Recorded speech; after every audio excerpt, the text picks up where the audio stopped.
plenary event inside World Unity Week. I am genuinely and super excited about this conversation between Jonathan Granoff and Maria Espinosa. Let me tell you a little bit about Maria Espinosa, former Minister of Foreign Affairs and of Defense of Ecuador, and the former president of the UN General Assembly.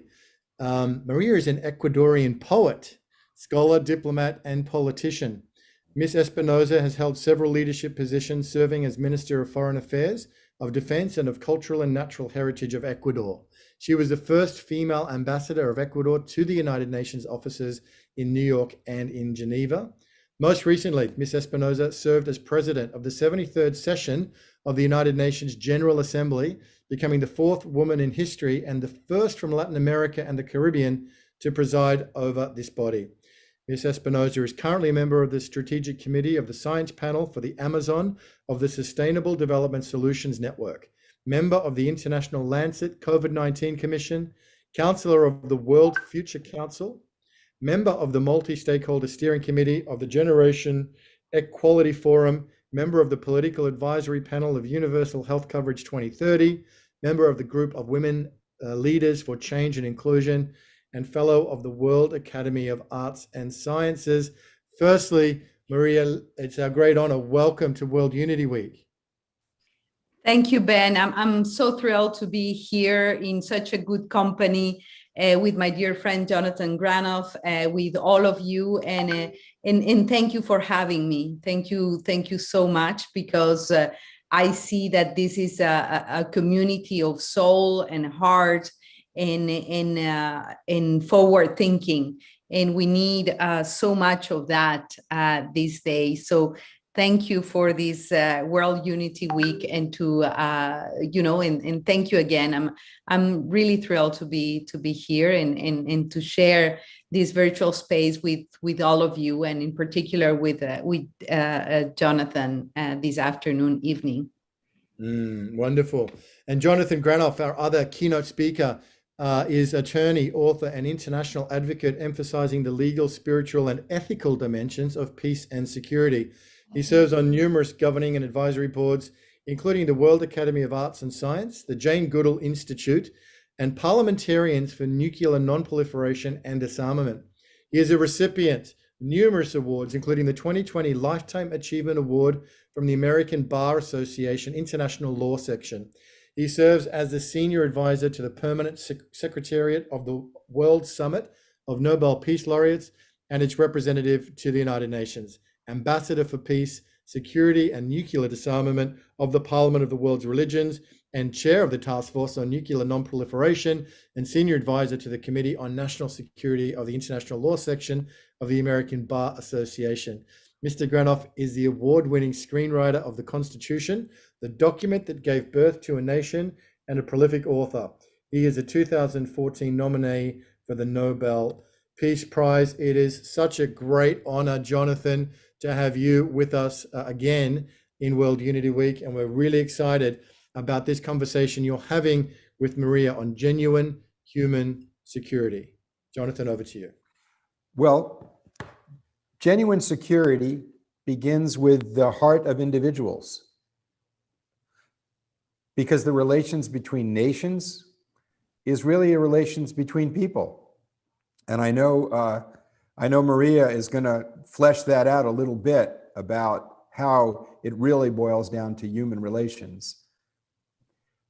But real security largely comes from our upbringing, where we come from, the roots of our person, our parents, our community as children. And I want to go right into this dialogue and ask Maria where she came from, where she got her strength as a person to become ultimately one of the most influential people on the planet. And I'm just going to highlight an aspect of her that doesn't come out in the bio. When you delve into her academic, intellectual, heart interests, you discover a deep inquiry and investigation of the fabric of the forest keepers, the people of the Amazon, and particularly the women in the villages and clans and peoples that are the fabric that holds it together.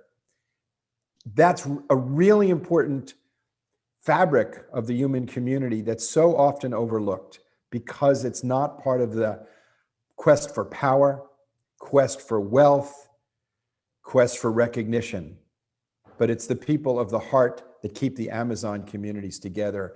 And if you look at her interests, it goes to the people of the heart. And that, to me, is evidence of a person who's done what Jane Goodall said we all have to do. Go on the journey from the head to the heart to the hand. And Maria is a person who's made that journey. So Maria, I want to ask you, where did you come from? How did you grow up? What was the foundation that gave you the strength to be the leader that you are? Well, Jonathan, first of all, thank you for his very generous introduction.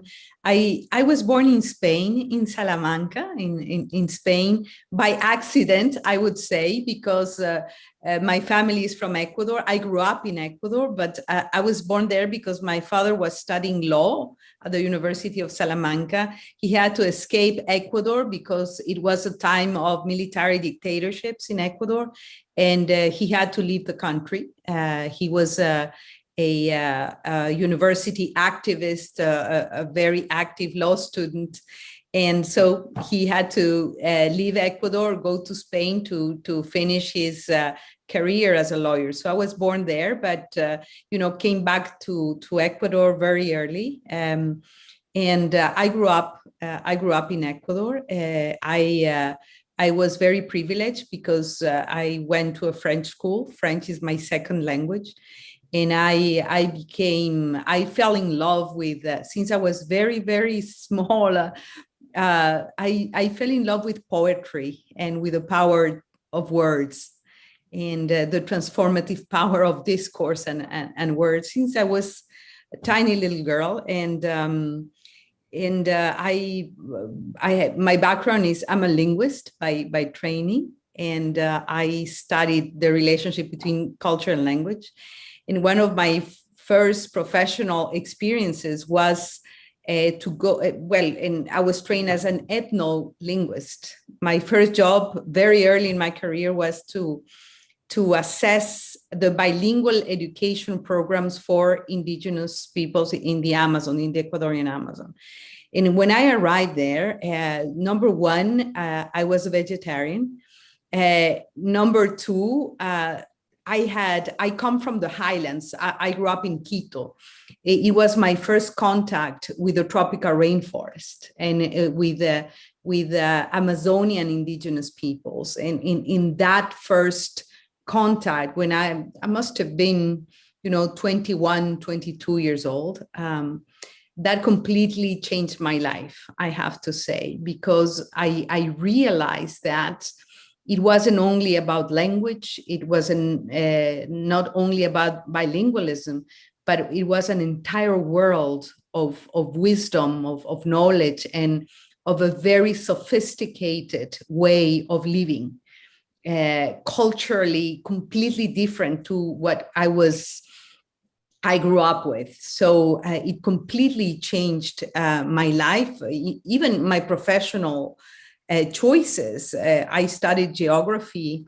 I'm a geographer by training after that. And I really learned to admire and appreciate the differences in we say cosmovisión in Spanish, but of worldview, in how language is an expression of the shaping of a world. And in one of the languages of the Amazon, there are 7 different words to say the color green, because the tropical rainforest is about different kinds of green meaning different ecosystems, because the tropical rainforest is a very diverse ecosystem.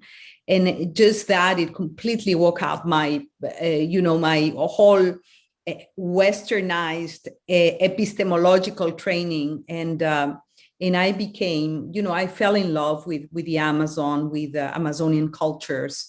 I then worked for an NGO in Ecuador, working in the Amazon. I lived several years there. I lived with indigenous peoples, worked with them, learned from them. And I think it was, a life changer. Then when you're young, you think that you can change the world. And my passion was about defending and protecting the tropical rainforest, which it still is in a different way, but it still is, of course. In a way, it's more the case.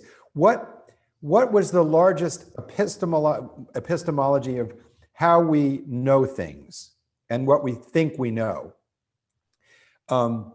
My understanding of the indigenous people of the Amazon is that they view the natural world as inseparable from the human body, that we are part of the natural world. We are not a separate entity in the way the West looks at the world, and that therefore our own stability and identity is inextricably intertwined with the health of the natural world. Whereas in the Western view toward the natural world, it is basically a property, something that we can own and use. And one of the elements of property is the right of destruction. I have a house, I don't have a duty to give it to my children, I can burn it down, it's mine. There's a line in John Steinbeck's Travels with Charlie where they're in a beautiful forest in the Northwest, and a guy's cutting it down, and he's asked, why are you doing this? He said, because it's mine, I own it. And this idea of ownership over nature rather than being part of nature, how does that play out in the lives of people? And how did that affect you, seeing that difference in worldviews? Well, the first discovery was precisely what you are saying, Jonathan, is for us, Westerners, nature is something that happens outside our world. It's an object that you can own and transform and destroy.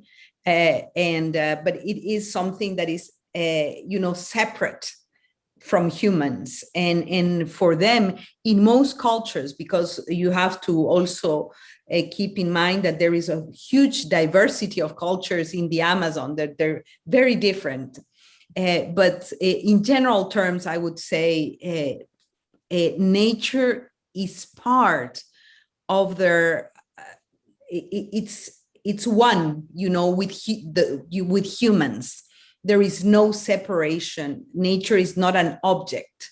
It is a subject of rights in a way. And it perhaps more importantly, nature, not only that nature has rights, the right to exist, the right to reproduce and multiply, but nature is also very much connected to the spiritual life of indigenous peoples. It is something sacred, and it is very much connected to the spiritual life of indigenous people. So it is not something that you overuse or you destroy, because it is part of your own spirit in a way. So that is a major difference with Western epistemologies. It's one. And then I learned that very early. And when I had the privilege to serve as minister, I convinced the then president, that we should have a ministry of cultural and natural heritage together. And we had for several years that, and I was so privileged to be the Minister of Cultural and Natural Heritage.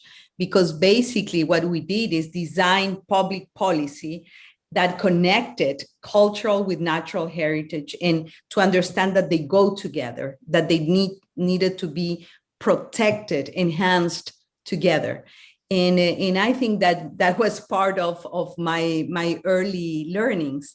And the other issue that we were able to change is that our constitution, the Ecuadorian constitution, has a chapter on the rights of Mother Nature. So in the Ecuadorian constitution, we recognize that nature has rights, and that society needs to respect and protect the rights of nature to exist.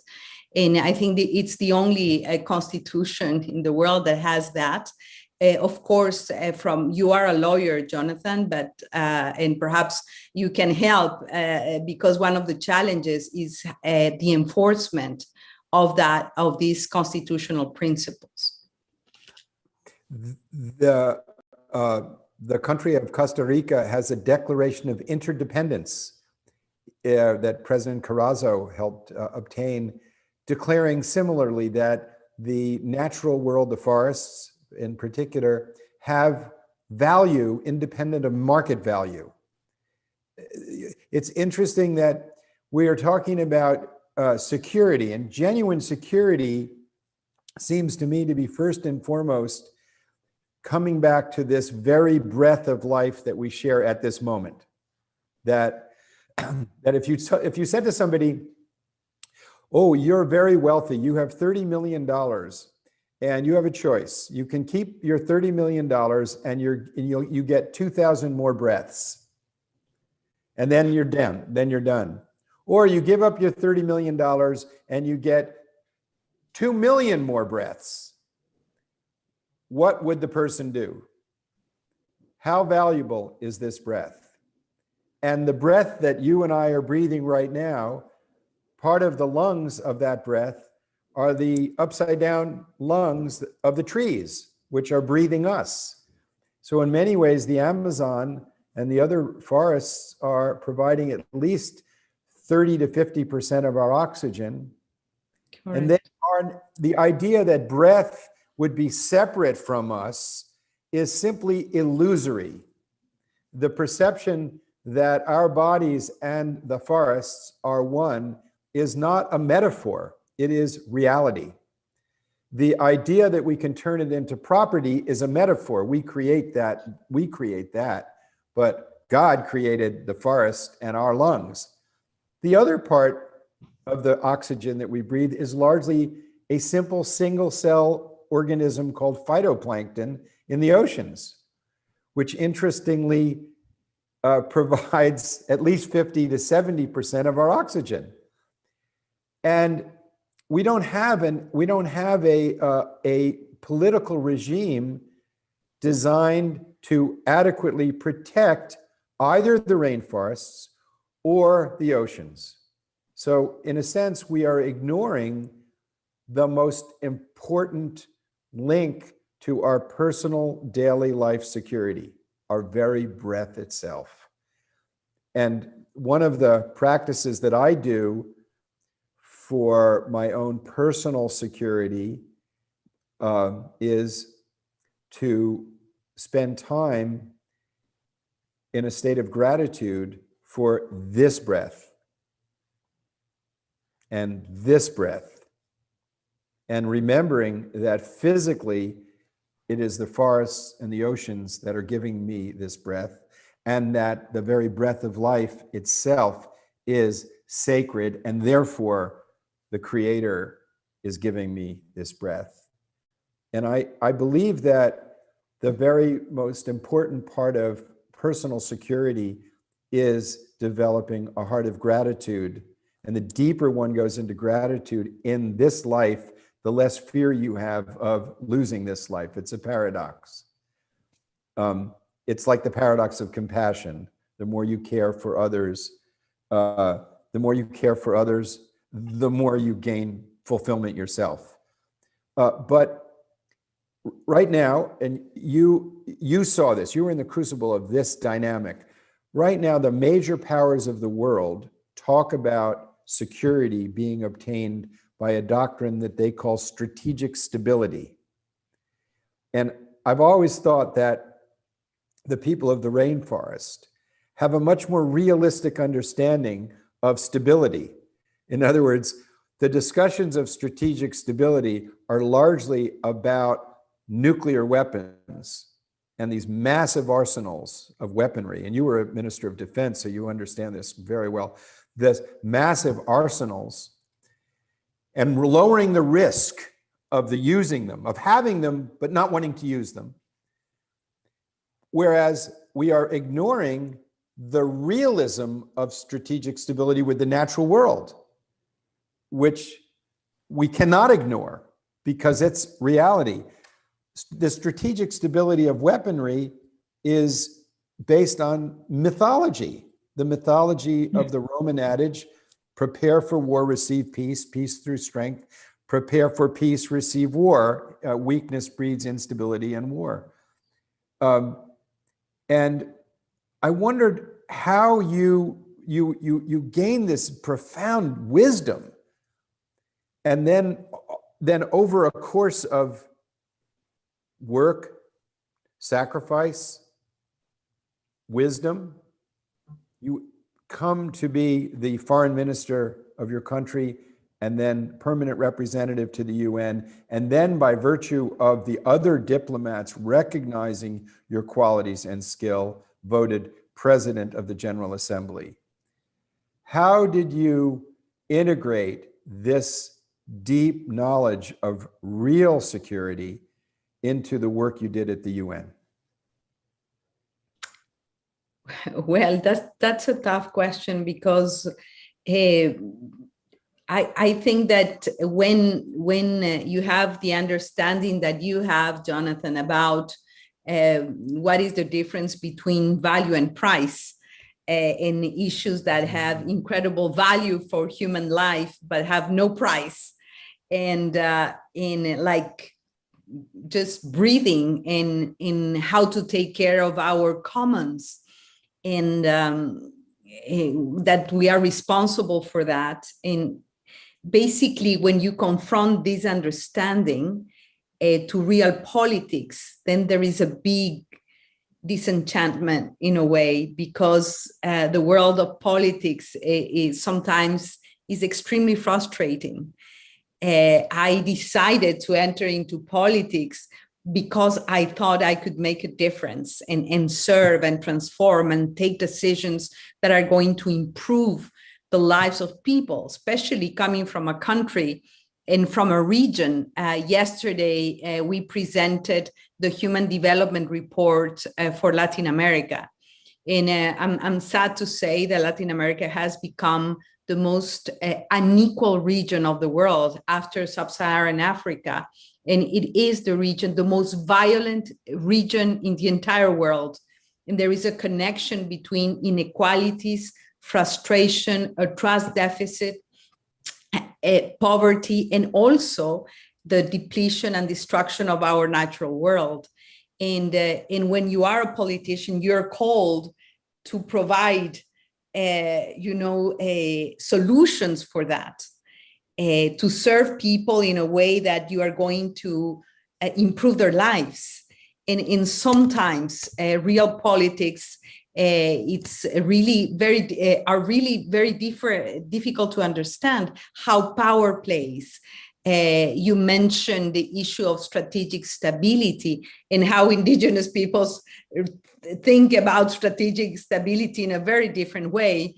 And for the Western world, especially for the military powers of the world, strategic stability is about nuclear weapons and military expenditure. So we live in a world of paradox, because we have the knowledge, we have the technologies, we have the know-how to make our world a better place. And yet we don't.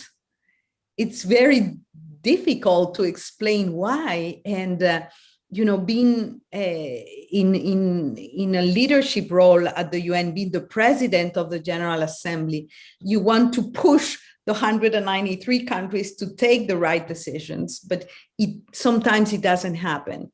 And I have to say it is frustrating. The politics is the struggle between what is achievable and what it's desirable. And you know, the desirable, it sometimes doesn't happen. And you have to just say, okay, this is what is possible to do. This is what is achievable. And there is a huge gap between an ideal situation, a common sense situation, and what is achievable in politics. And that's why I am asking you, because you're an expert on this. I mean, and nuclear disarmament, I mean, the nuclear race is about the key deterrence strategy for nuclear countries. And we know that it doesn't work. You said, Jonathan, that it's really a mirage. It doesn't work like that.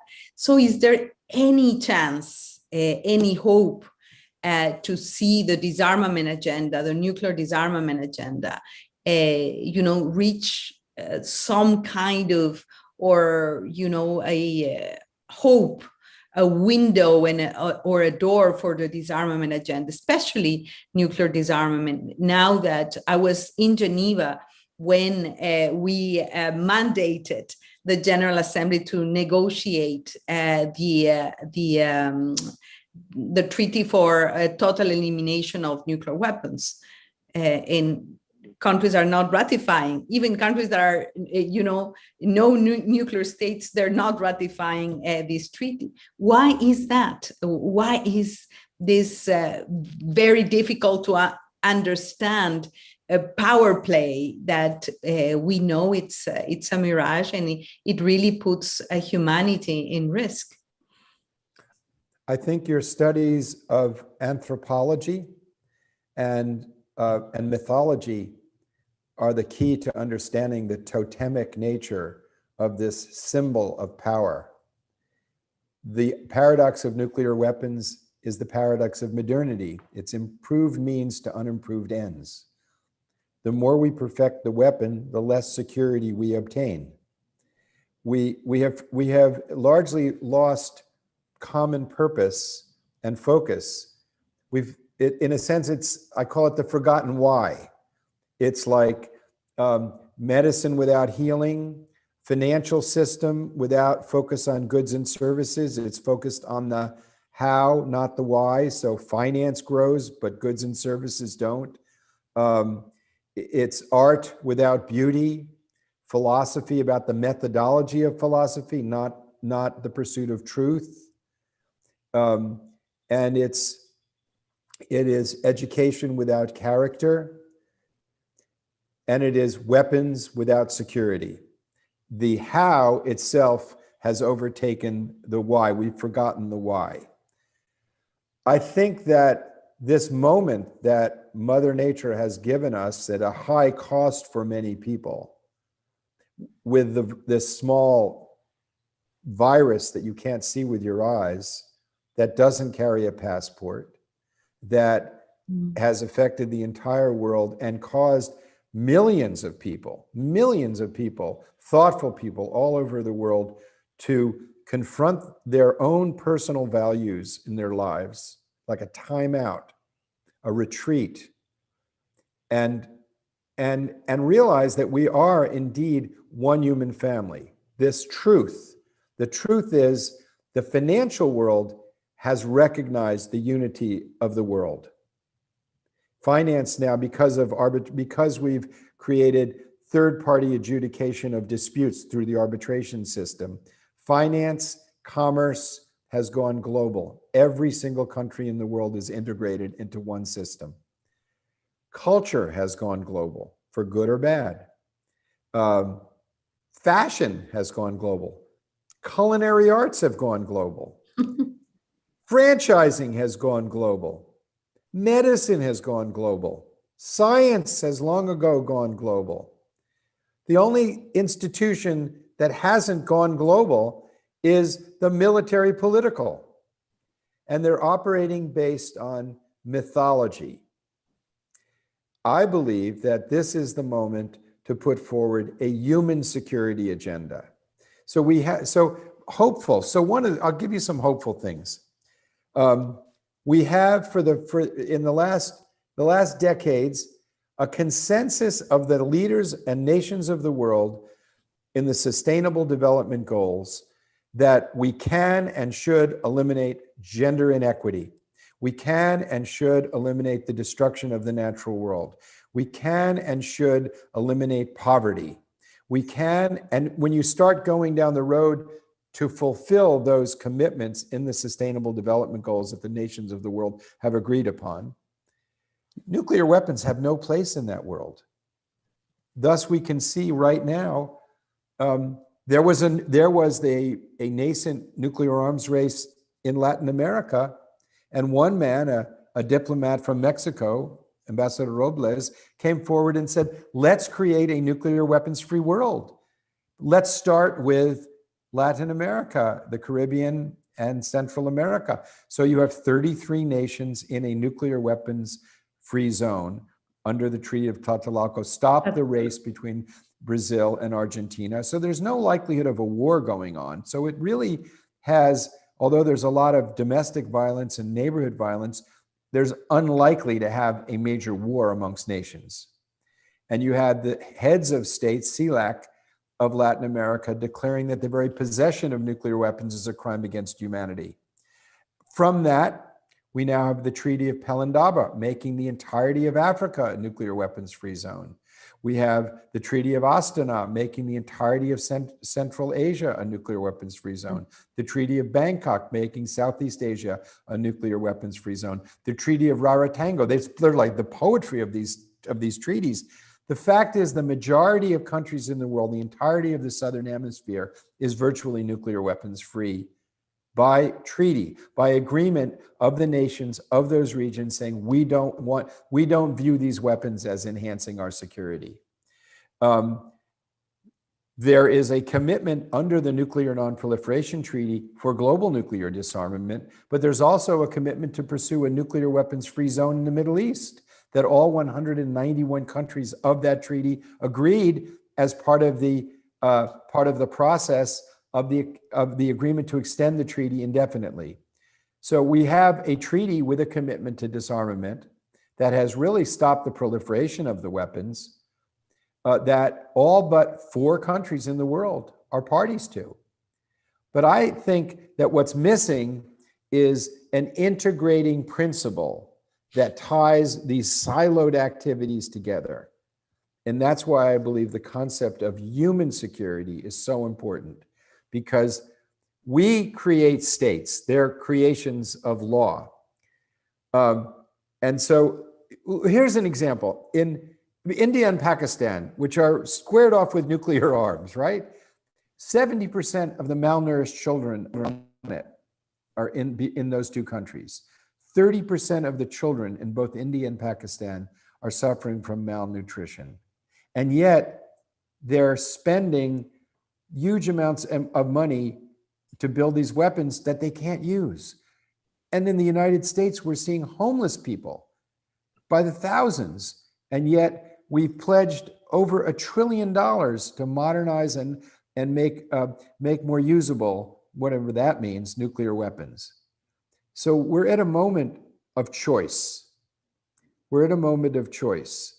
And I think that the kind of insight that you have expressed, that this tension between what we know is possible and the imprisonment, I would say, the imprisonment that the nations of the world are bound into from these mythical thinking has to change. And the people we're talking to in this discussion are people who I believe are personally committed to helping make that change. And you are one of the leaders in our life to help make that change. Because part of that change has to be women's leadership. part of that change has to be recognizing the sacredness of the natural world. And part of that change has to be recognizing the human capacity to do things that are beautiful, to create beautiful things, not just to get by and be sustained, but to regenerate the beauty of being human. And that's why poets are so important.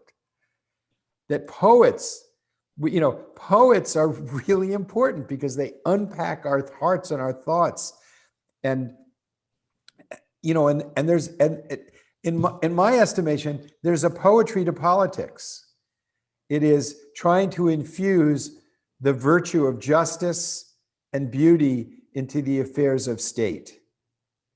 And I regret that you were president of the General Assembly while we had leaders of many states who were pursuing the lowest aspect of our human endeavor, male dominant egoism.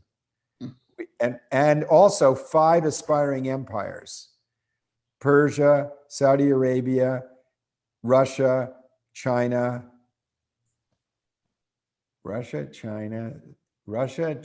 Saudi Arabia, and Turkey, all aspiring to be empires, not to mention the expanding militarization of the planet put forward by my country, the United States.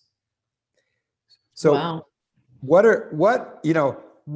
How did you maintain your balance in the midst of a very difficult time to be presiding over the General Assembly?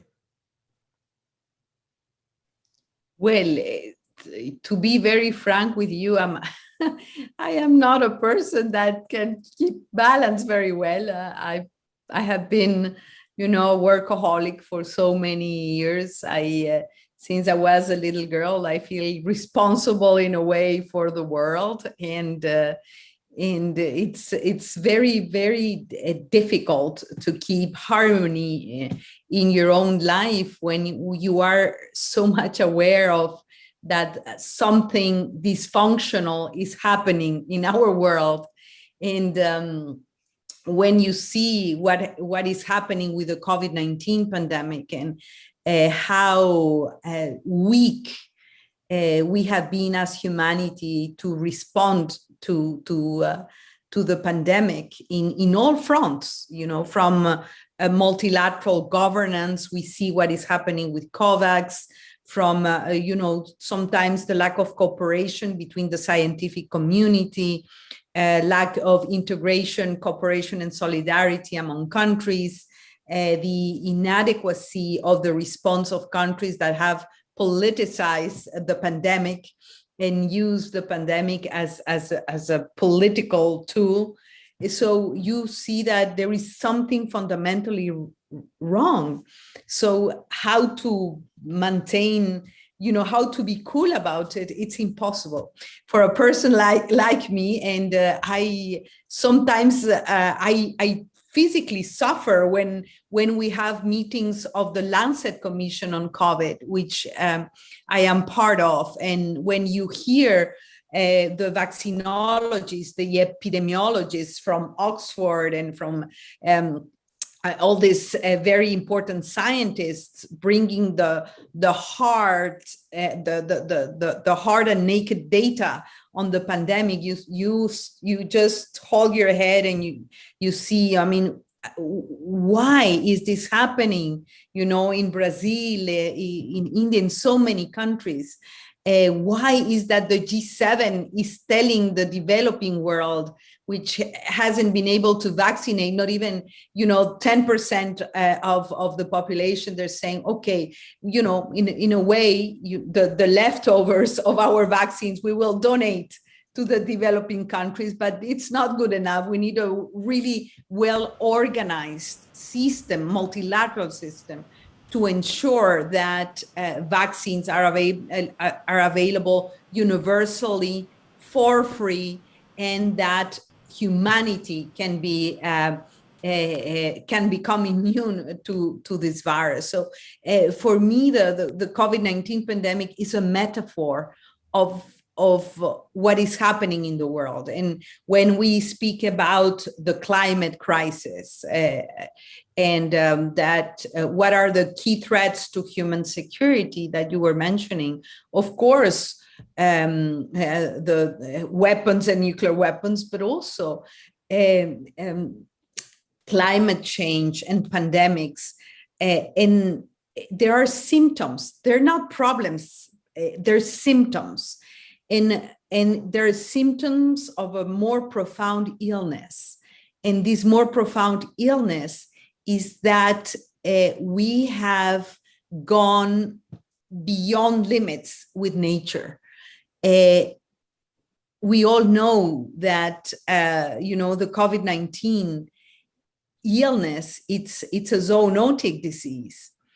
It is nature speaking to us, saying you have to respect the boundaries.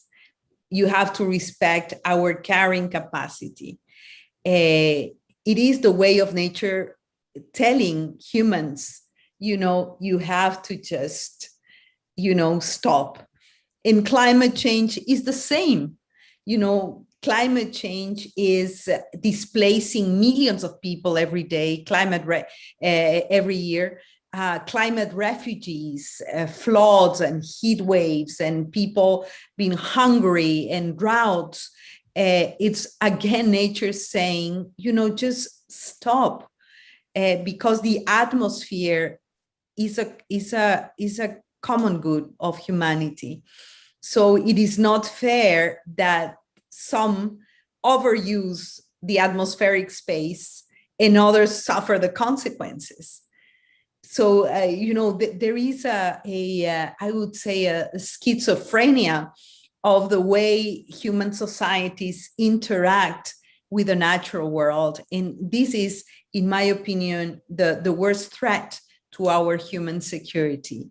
So it is not fixing a little bit, the climate crisis with more renewable energy, fixing a little bit the food crisis, improving, our food systems here and there. It's like putting Band-Aids, but the true story, and it is a different social contract. The Secretary General said we need to make peace, but I would say a reconciliation between humans and nature.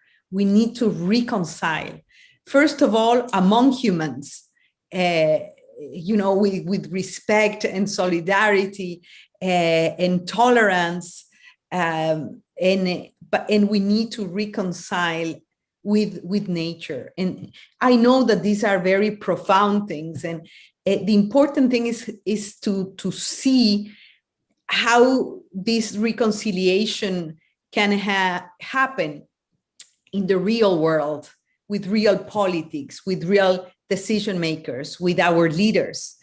And I am not a person that believes that the world is going to be fixed by messianic leaders, by one or two. It's a societal transformation. And that's why I really thank and celebrate this World Unity Week, Ben, because I think it is a transformation on our personal lives, in our communities. It's at all scales and levels that we need to operate. And when you're given the opportunity, just speed up. There is, when I was the president of the General Assembly, I worked 7 days a week. Believe me, day and night, and traveled here and there and went to refugee camps. And so we don't have time to waste. And going back to your question with a very long answer, but how to keep the balance. And now I hear people saying, your life work balance, spiritual, physical balance. And I'm ashamed to say that, but I'm really a really bad example for that. I'm too passionate and I feel too responsible. And power is something that comes and goes very quickly. So if you're given a little bit of power, even in your neighborhood, just grab it. And especially for us, for women, we have to struggle so much to be in positions of leadership and power that when we have it, just grab it and try to make the changes you can as fast as you can. And then, you know, sit but never rest, continue to struggle, continue to live by your principles and pursue your dreams. There is no recipe for that, but of course that's how we have to live in a chaotic world like the one we live in. I think that by virtue of your commitment to service in this way, that maybe from the side of the world it looks imbalanced, but from the larger picture, it's to me it looks very balanced, and I can see the energy and power that flows through you.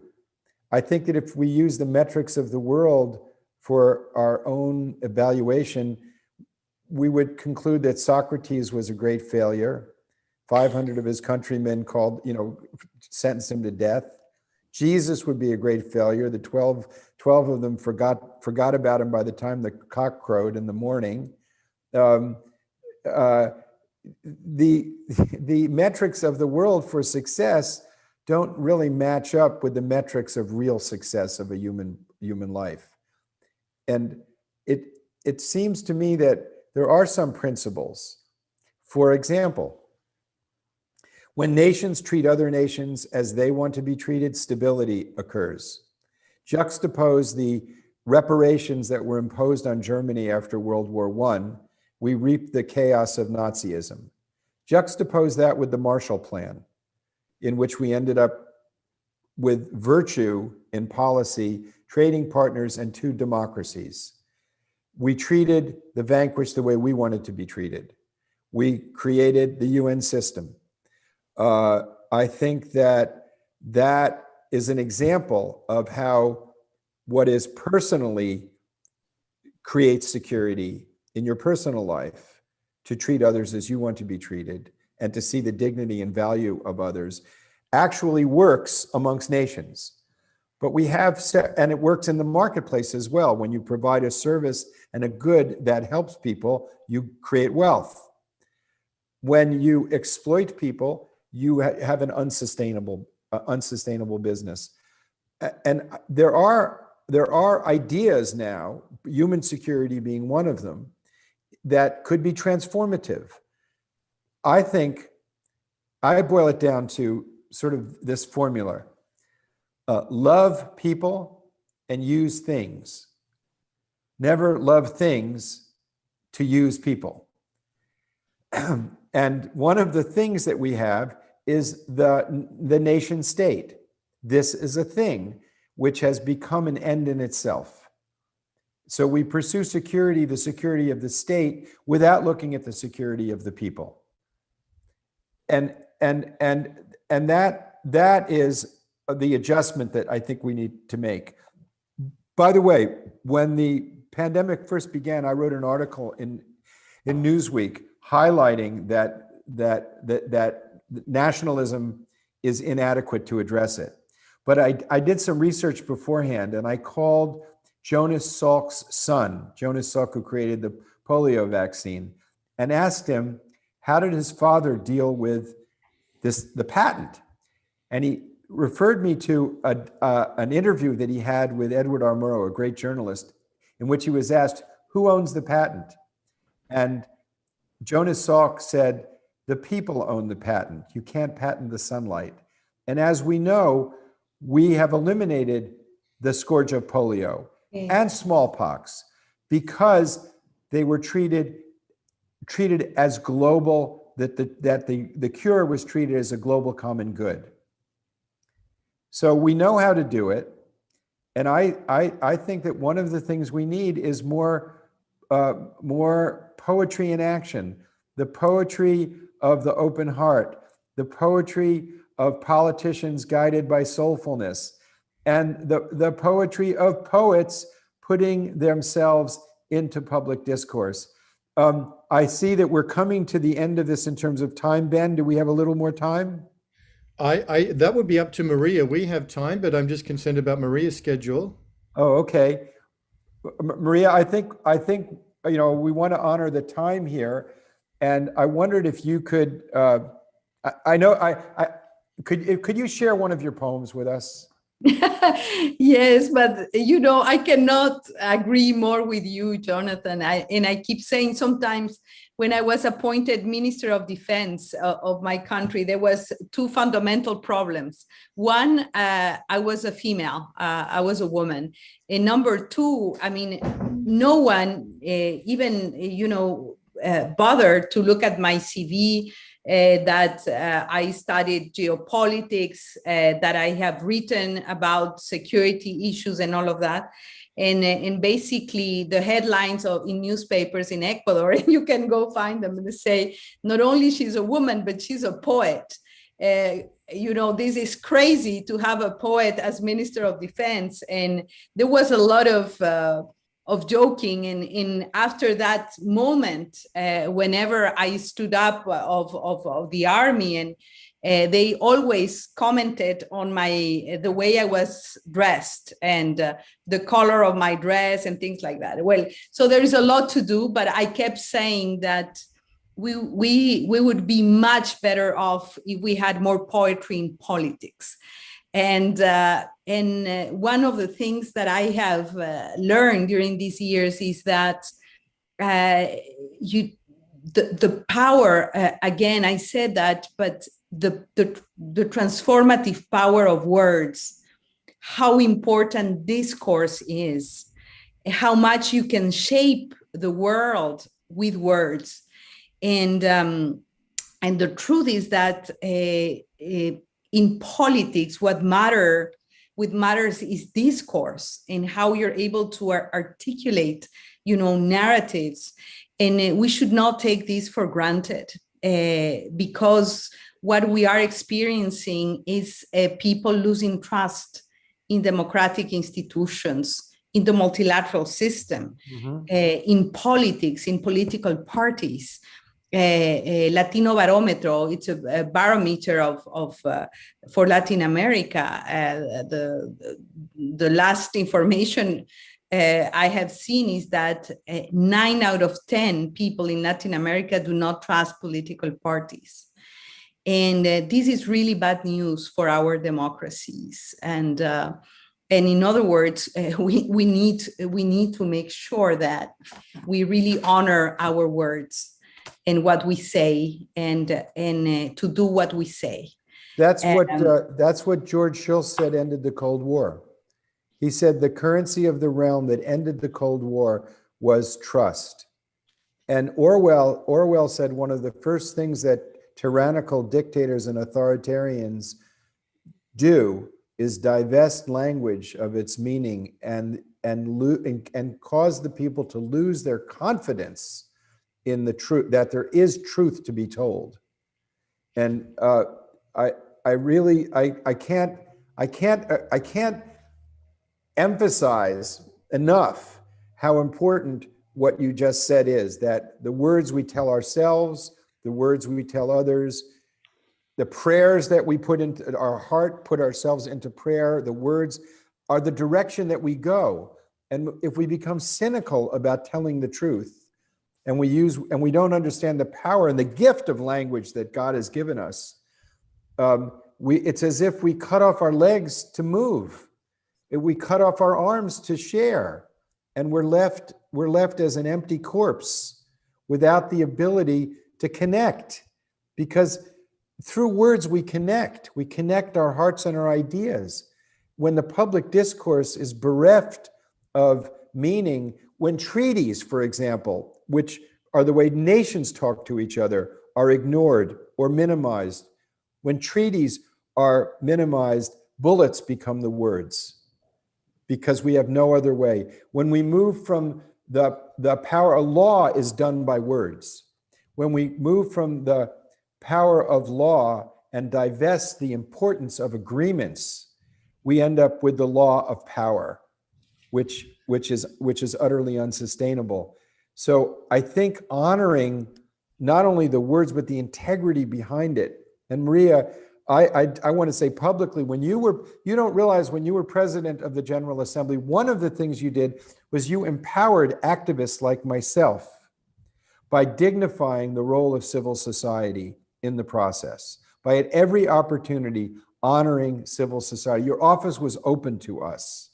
You made the time to show up and to say to civil society, we value your ideas. Because one of the things in the international system is civil society and the people in this conversation globally that are watching, we are not bound by having to represent our nation. You know, when I practice law, I have to represent my client. When you're a civil society advocate, your responsibility is to the truth and to the whole. And right now, the spiritual admonition of the wise to see the human family as one has, as you pointed out, this has become a practical necessity. We can't, if we have a vaccine apartheid world, we won't address this pandemic or pandemics to come. Absolutely. The metaphor of the pandemic, and it goes, I think, to this distortion in which we are worshiping the things we create, nations, corporations, property, and ignoring the reality that we're given, which is we are one family, we are part of the natural world. That's a reality. And we're ignoring reality and worshiping what we create. Oh God, you have a poem.